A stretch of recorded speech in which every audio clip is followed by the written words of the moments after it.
I'm Addison Brazil. Grief Club, the podcast starts now. Welcome back to another episode of Grief Club, the podcast, where I take the weekly experiments from my book, First Year of Grief Club, A Gift from a Friend Who Gets It, and use it as a jumping off point to have deeper conversations with special guests and friends. Today's episode is launching off of week 23, which is one of my favorite weeks in the book and one of my favorite topics. It's when we talk about hope for the first time. You may remember me talking about my hope monster. I'm very excited today because I have one of my favorite hope speakers and hope authors with us, Catherine Hammond, the author of Hopeless. Welcome, Catherine. So very excited to be here with you, Addison. You can tell, like, I'm just so excited. So one of the things I like to do to start throughout the book, I have these conscious emotional fitness check-ins. And so I always think it's great to practice what I preach and kind of check in before we get going. So if you're willing, I ask you to take a deep breath with me. And in one word, how are you feeling physically right now? Calm. I'm gonna say excited. In one word, how are you feeling mentally right now? Excited. I'm gonna say activated. And in one word, how are you feeling emotionally right now? I'm gonna cheat and give you two: content and hopeful. I'm gonna say grateful. Yes, so I'm nerding out a little bit. I have been, obviously I got to pre-read your book, and then now I'm having a whole nother experience with the physical version of your book. And I've already sent it to a few people and won't shut up about it in group text. So first of all, just congratulations. I know this will come out later, but as of recording, this is your book launch week. So congratulations. Thank you. It's been quite an interesting journey to see all of the words, as you know, that I have poured my heart and soul into suddenly appear in this book. It's a very surprising experience. For sure. So one thing I like to do is just to give you a chance to kind of honor your journey, because that's a central theme, obviously, in Grief Club and in my book. Just let us know how to get to know you. So now we've said, that you have a book. So if we fill in the blanks sort of how you describe your journey to that.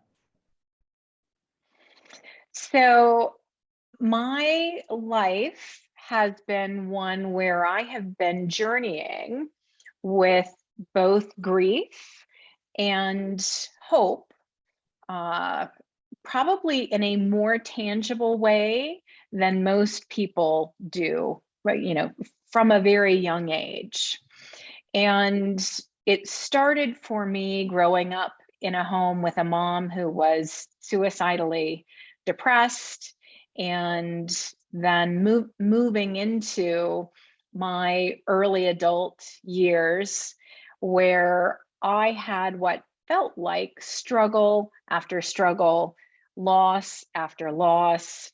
And it was when I was 22 and my mother was diagnosed with early onset Alzheimer's disease. I had known something was wrong for quite a while. And when she got the diagnosis and I got word, I was the only one, who was really available to be her caregiver.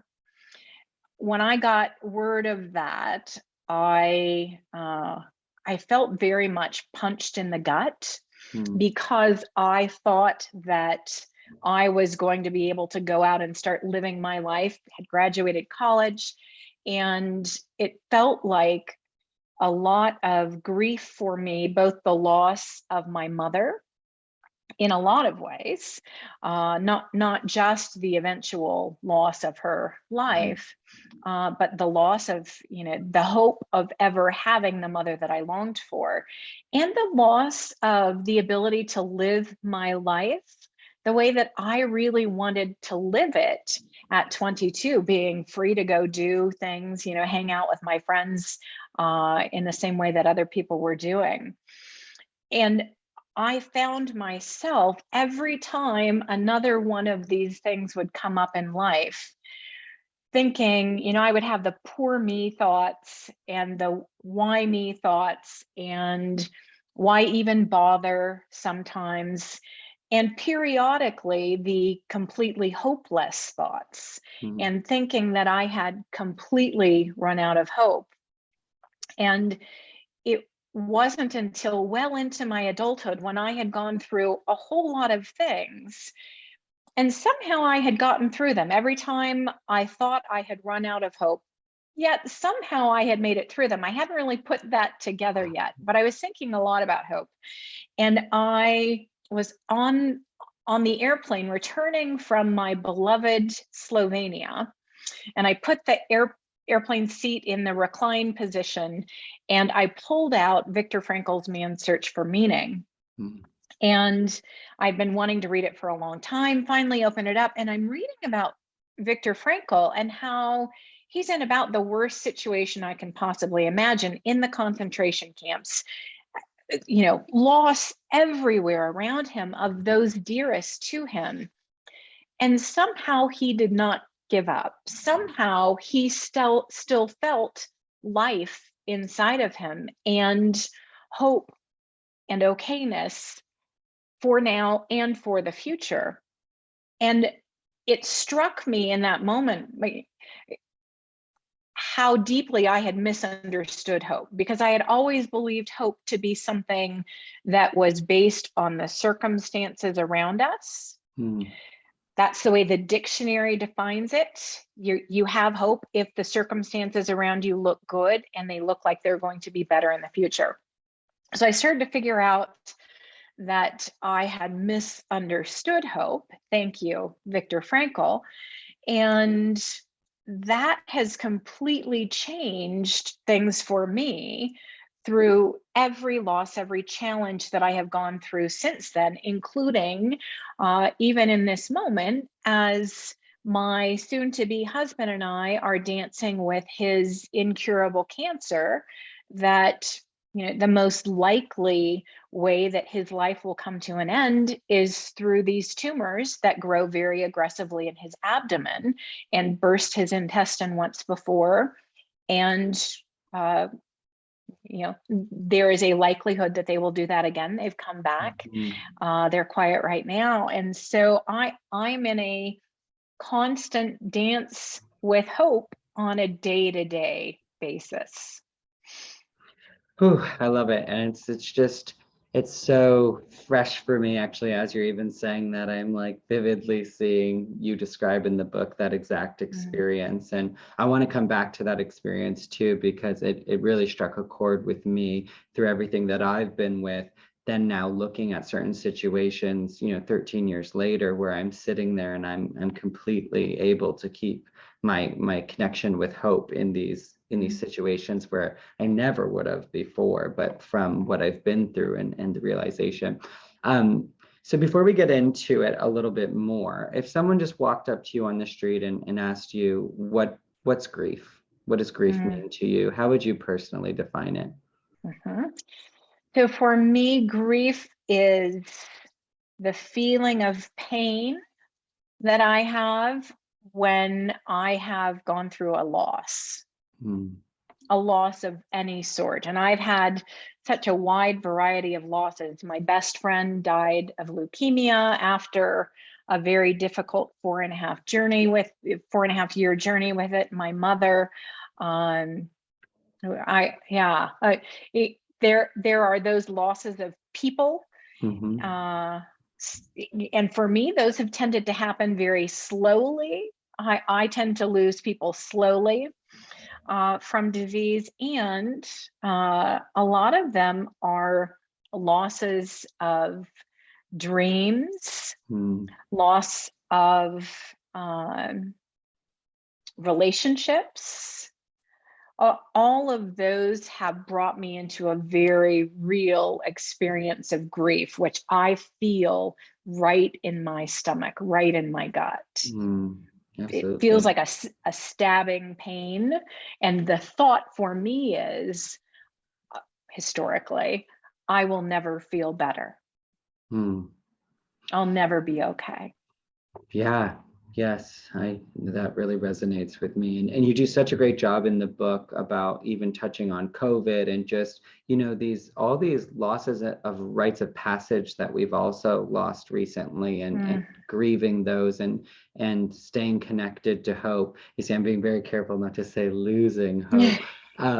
So yeah, so in the book, in my book, I have this hope monster concept that I bring up, which is just something that really started out as a way that I communicated with a friend how I was doing, and sort of my own measure of hope. And it's funny because as I'm reading your book, I'm going, yes, this is what I just like, this is what I always believed somewhere, because I labeled my hope. I never said I have no hope, or I'm hopeless, or it's come and it's gone. I label it in this way of it being a monster, this hope monster, and that it needs to be fed, and it definitely exists. And so there's not this idea of it coming and going. And I do attribute that monster, that I that I have this relationship with so much of my own resilience, and just getting where I've gotten to today. And as I'm reading your book, it's just reaffirming so much about what I've come to believe about hope, and my, what I call my personal hope monster. And just being able to, when I say feed your hope monster, in your terms, it's connecting with that wellspring of hope. And I love the concept. And I actually was on a podcast as a guest a few days ago, and I was talking all about you. But I said, I wrote my book from the experience of an everyday person in the grief arena, just what I would offer to a friend as another friend who gets it. And then when it came out, I kind of had these moments where I was like, oh, maybe I should have done like more interviews, and like brought science in to like sort of back up everything that I brought in. And I was saying on this podcast the other day that before I could even sort of finish the thought, there were these 3 books that have come out just sort of right after mine that I feel like are sort of my Avengers uniting. And it's like, you guys have got me. And one is Atlas of the Heart by Brene Brown, because it just is providing such like an emotional literacy. The second is called The Grieving Brain. And the third is your book.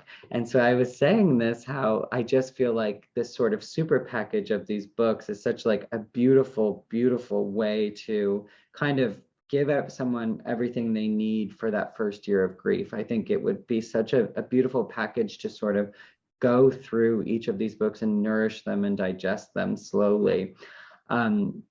So I'd love to go through a little bit more with you of the other sort of hope lies that you bought into, because I know that at one point or another we all do, and grief is got to be one of the biggest tests of buying into those lies. So I just want you to talk a little bit more about that, if you would. Yes.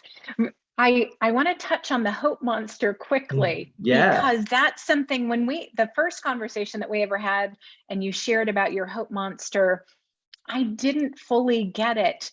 And the more I think the closer I came to finishing my book, the more I understood that it is exactly the same thing. And what a beautiful picture to have, that picture of simply needing to nourish your hope monster, and knowing that the wellspring is always there. There is always nourishment available. Your hope monster doesn't have to go hungry. We simply need to feed it. Yeah. So, And I love that. you're right. And this is because this is a diving deeper episode for anybody who's reading the book and is wondering, like, the term monster.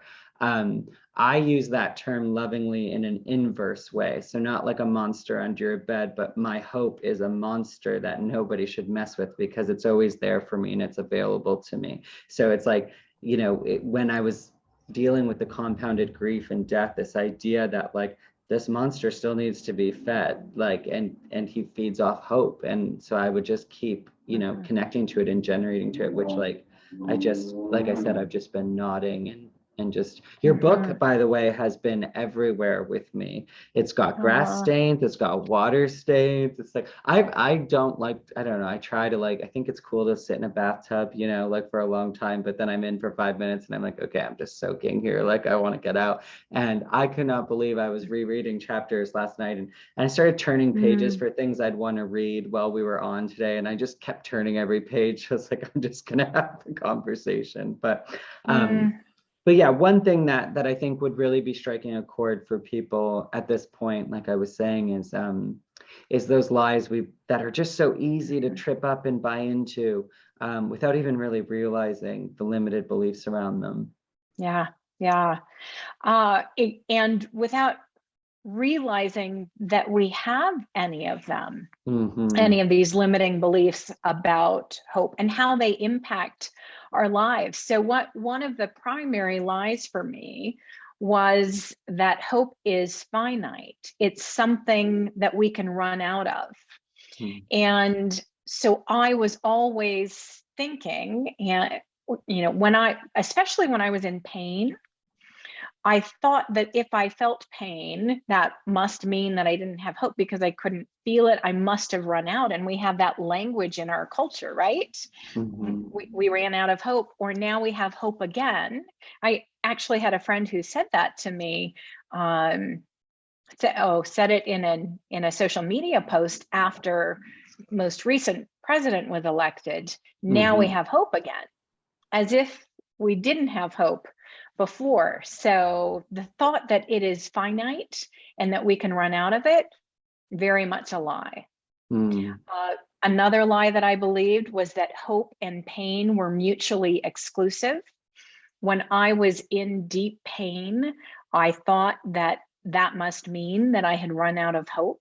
Mm-hmm. And it took me a long time of being with pain after many years, and maybe you've played with this as well, of trying my best not to feel the pain. Mm-hmm. Um, Absolutely.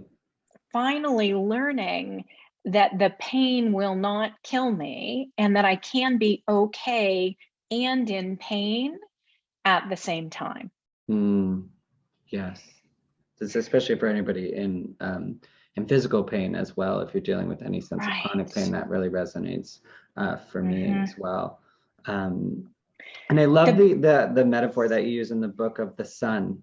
Like even when we mm, can't see it and it's behind the clouds, that it's still there. That just like it mhm. it's such, because we don't do that either with any other emotion. We don't say we're out of happy or we're out of joy or we're, you know, we it's so odd that Right. this one that became like hopeless, or there's no hope left, or I've run out of hope. These are things that we all say. Yes, it's such a bizarre dichotomy because on the one hand, we treat hope as if it is a simple wish, like, for good weather or a nice round of golf. And on the other side of it, when we talk about being hopeless, there's nothing worse than being hopeless. Like that is the Mm, worst thing in the world. And so there's this weird dichotomy. We have a very strange relationship with hope. And I mm, think mostly we haven't gotten to know it. And so that more than anything is what I hope that my book will do, is help people start to notice hope and how they relate with it and how it is always there. You've reached Grief Club. Leave a message after the beep. Hey, Grief Club, it's Addy. Yeah, I am back talking during the ad, which should be your well-deserved break from listening to me talk, but we know sometimes that's not how it works.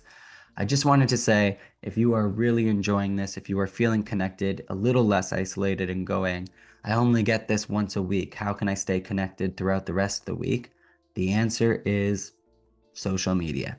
Now, remember, when you're using social media, we want to use conscious consumption, and that's what I always promise at Share My Grief Club. I'll put it in the show notes.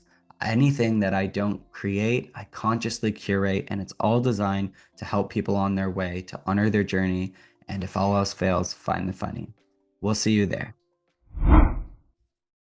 And another one of the big lies, the biggest lie probably for me, was that hope is tied to our circumstances, which is built into the dictionary definition, which, by the way, is BS. The dictionary definition of hope says that we have hope when our circumstances look okay and we have a confidence that they will get even better in the future. For people who have terminal cancer, for people who have just lost a child, like there is no vision for our circumstances being okay now, nor for them getting better in the future. Absolutely. And we've been taught that that means that we have no hope. That one, there's so many of these that as I'm reading it, and that's what I have to separate, because as a writer, the biggest compliment that I can give you is it just inspires me to write. The way that you write, it makes it so clear to me, like, what is this for me? And then it just sort of like naturally I can go into writing. As a reader and as a member of Grief Club, it's just so nice to be gently reminded in sort of a beautifully declarative way, these things that just have to be true about hope. You know, it's so rare. Every once in a while there's these types of books, and it does have that Brene Brown type energy where there's just this very gentle reminder, and what you know you're receiving has to be true. And I mean, my hope monster eats it up. I just love it so much. And to your point, I think that this has the power to really change the definition and change how people speak about hope. And I remember actually a year and a half ago, I was in a conference, and the person leading the conference said, in response to someone who had said, "I hope," he had said, "You know why you never say hope, like in business or in leadership? Because it's passive. It's waiting for something else to happen."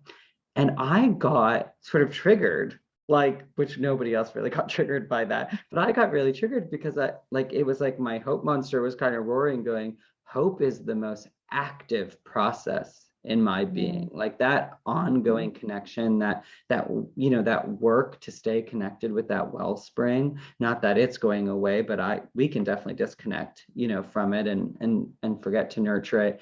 And so I think that's going to become quite common as we redefine what hope is, and that it's available to us always. People will have to start asking, like many of us do when we're grieving and starting to make big shifts, is, well, what does hope mean to you? Because you're going to have to, it's almost like we're going to need a translation for this old way of looking at it, which, like you said, is defined in the dictionary that way. And this way that just makes so much more sense and just serves us, Right. to be resilient and connected.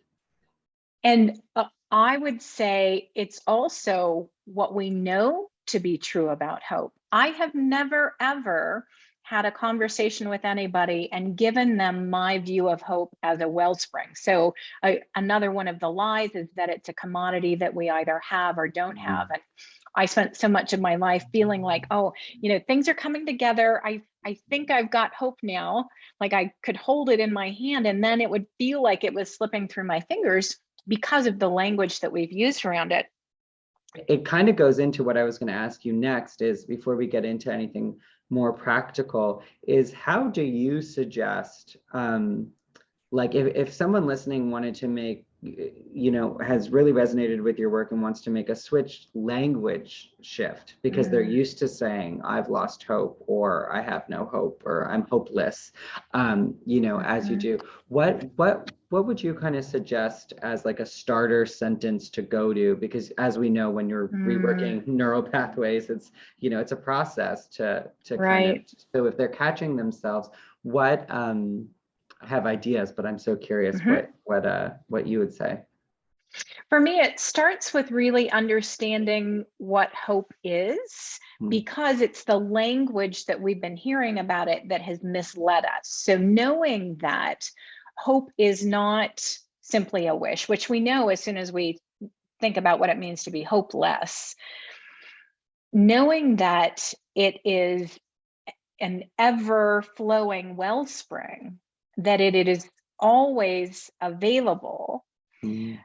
That for me, once we get that, once we remind ourselves of that, that changes all of the language. The language then flows from that place.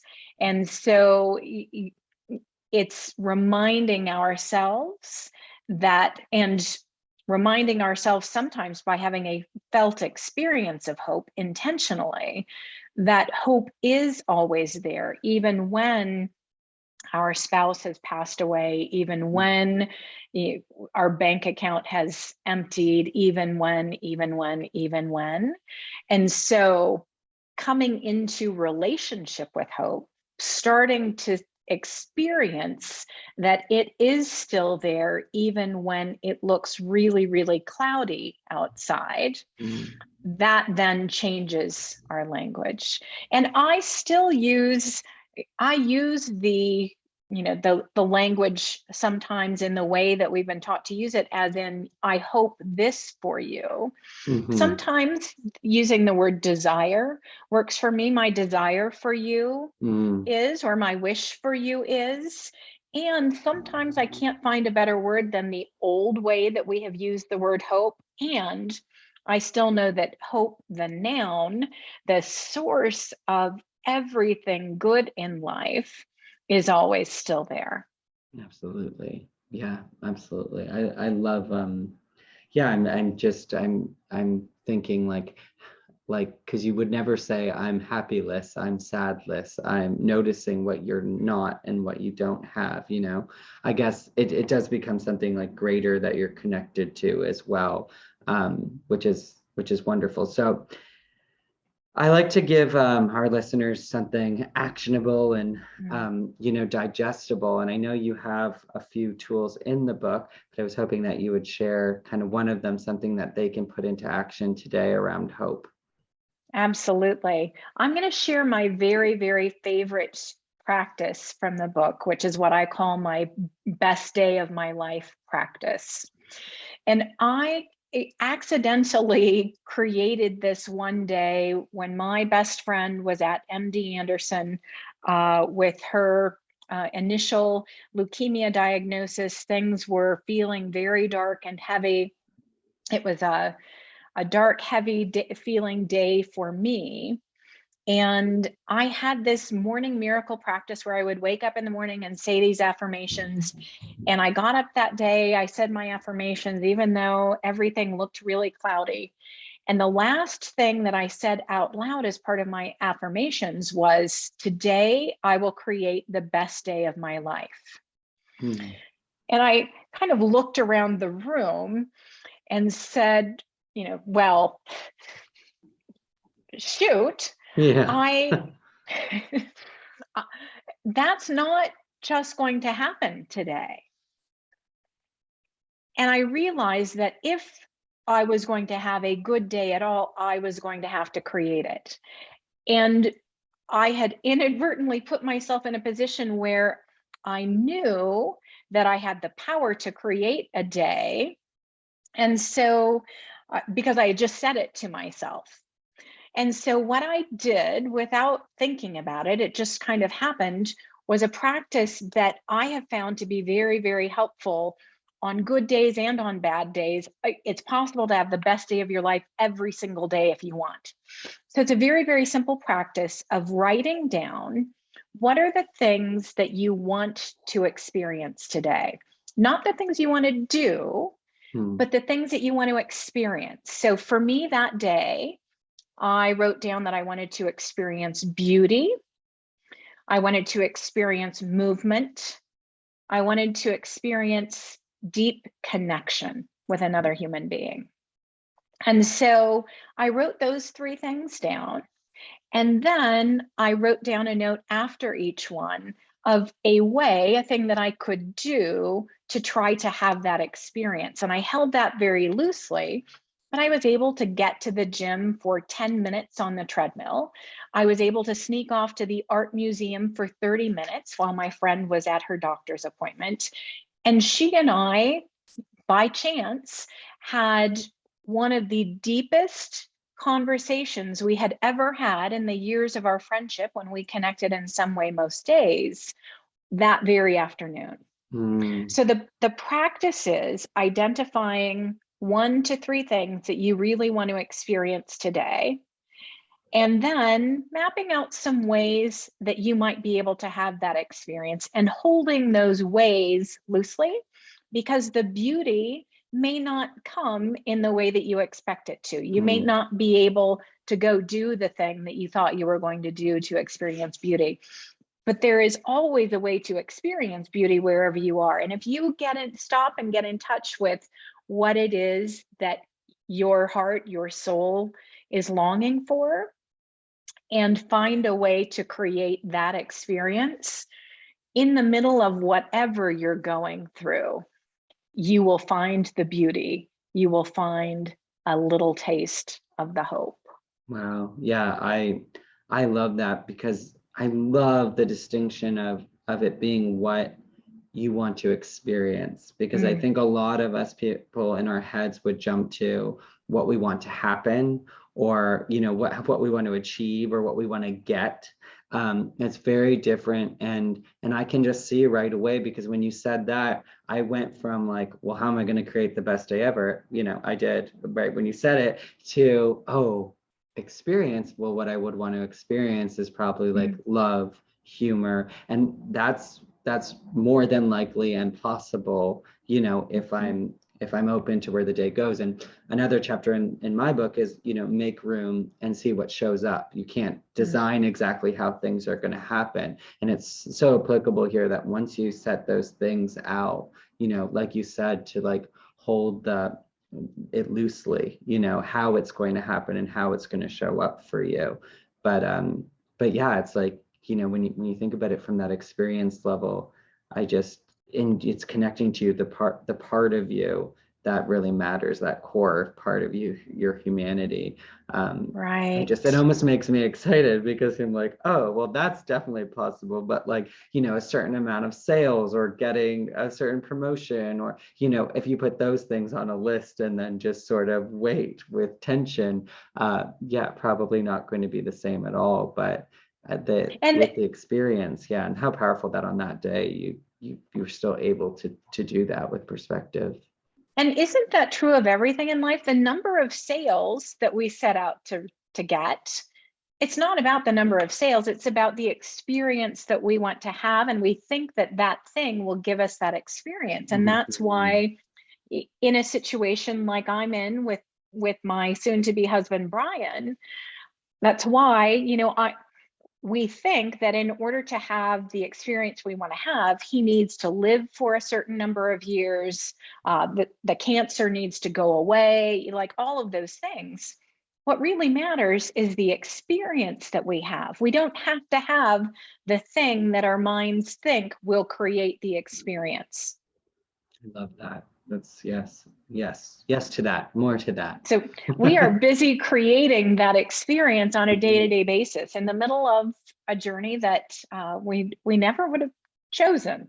And I'm sure we'll have a deeper conversation offline about this, but also for everyone listening, when you do think in achievements, I know that what I expected to experience, say, when my book was released, or what I expected to experience when it became a bestseller, or, any of these things, it's not always what, if I had focused on the experience, it might have had nothing to do with the book. Those experiences that I thought would come from, like I said, like sort of those metrics or that validation, didn't really come from there. It came from different places. And when I would hear back that it was really helping somebody, or one specific person, surprising me and saying, I've really connected with this. It was like, oh, that was the connection I thought I was going to get just from these events, and I really love that. And I really am going to carry it forward with me. And I just love when you say things. I've said this to other authors before. I hope you'll do your own audiobook when the time comes, because I just love hearing it in your voice, because it's so genuine, and just it's so connected to what you truly believe, and what you're putting out into the world. And it's just very special. I received that. Thank you. The word that comes up for me that really seemed like a theme to me through your book, which, by the way, I give to all of my clients now when somebody passes away, And I have a friend whose husband passed away a few weeks ago, and I was going to give her both your book and my book as she, returns to some of the parts of normal life. The word that stands out to me from your book is curiosity. Hmm. And I think curiosity is one of the most healing energies to carry along with us in life. That curiosity about how am I doing? The curiosity about how can I create what I want? The curiosity is, to me, one of the keys to healing. Hmm. Yes, absolutely. And just giving yourself that license, I think, with both, hope and grief, like to remain curious and as you say too, kind and compassionate. We both toe that line of to really experience, the fullness of something safely, just remaining curious, kind, and compassionate. I think it's, that's the recipe there. Wow. I could go forever because I'm just so enthralled with your book right now. But as we start to wind down, I just always like to bring up this idea of finding the funny. And it doesn't have to be anything specific, but just off the top of your head, what makes you laugh? What brings you the most joy in that sense? Yes. I think for me, it is irreverent humor. It's making light of the things that could otherwise feel so dark. And I've had that lovely experience recently with Brian, because he's got these tumors. And he has an ability to laugh about his situation and bring humor to the situation. And it really keeps me from taking all of it too seriously. Hmm. So it's the most irreverent. We joked one day about getting T-shirts that say, "I'm dying, how are you?" Um, that yeah, I think you that's where guys I belong find in the my funny. family. That would get you a free pass right into family. Yeah, my brother used to, when he had his brain tumor, used to have just a whole plethora of these stand-up jokes that would set people up to be sort of mortified because they didn't know how to take it. But the punchline was always two more, as in two more of something, but two more. And he had them like Nice. now you'll start to think of them naturally, but how that can sort of always be, the punchline. And it is so wonderful too when the person who's experiencing, the illness gives you that license to tiptoe into laughing land and humor. Because I do it naturally, but some can find that inappropriate if they're not quite there, right? I mean, no one, like Right. I said, no one in my family, but yeah, it's so nice when that's given. And it's something too, I think we can remind ourselves as we're grieving. And this is a deeper dive off week 23, so starting to get well into the process. Something to ask ourselves is, are you inviting humor back in? Are you letting people know that you want to laugh, or you're ready to laugh, or you're hopeful to reconnect with your humor? I remember the first time I really laughed after my dad died. It was like it turned into like 10 minutes and then like tears, but like it was like, laughing as hard as I ever laughed, and then crying because I was laughing finally. And it really just gave me a lot of hope. It did. Not based on the circumstance, but I really connected to it. But Right. yeah, no, I think it is just such a beautiful thing. If And you that's such could, a beautiful moment when you've been grieving to finally laugh.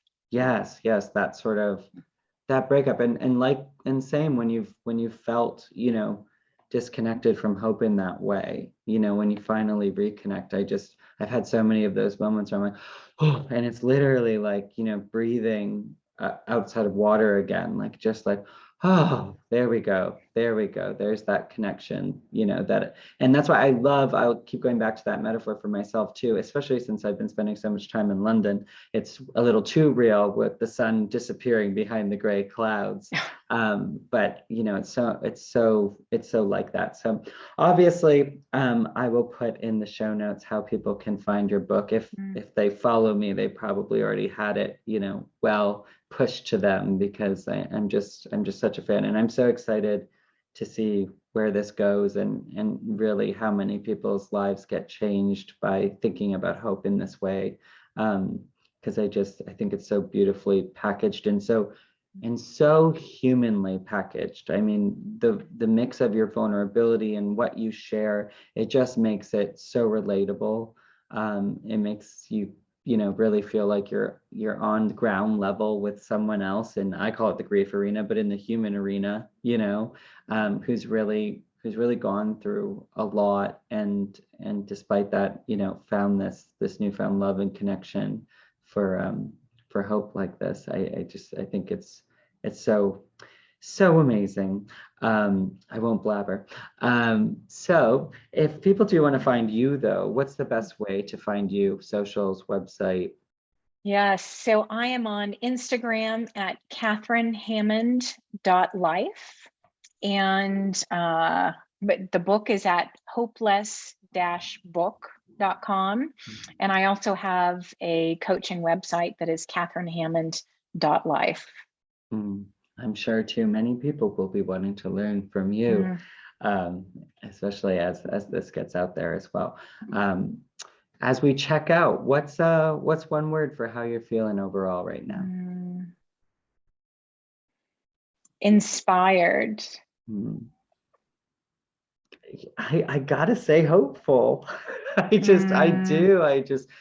Gosh, you are now just a living, connection for me to all that I've always hoped was true. And I can't thank you enough. So thank you so much for being here today. And we could have you back, honestly, after reading your book for any of the chapters, because you have so much insight into, even so many of the things you've said today are some of the other experiments. And it's so beautiful how connected we are. So thank you so much. Thank you so much, Addison. Well, Grief Club, that's the show. If you enjoyed it, please let us know by liking and leaving a review. This will help as many people who may need what we're talking about find it the fastest. Remember to honor the journey, and when that gets tough, find the funny.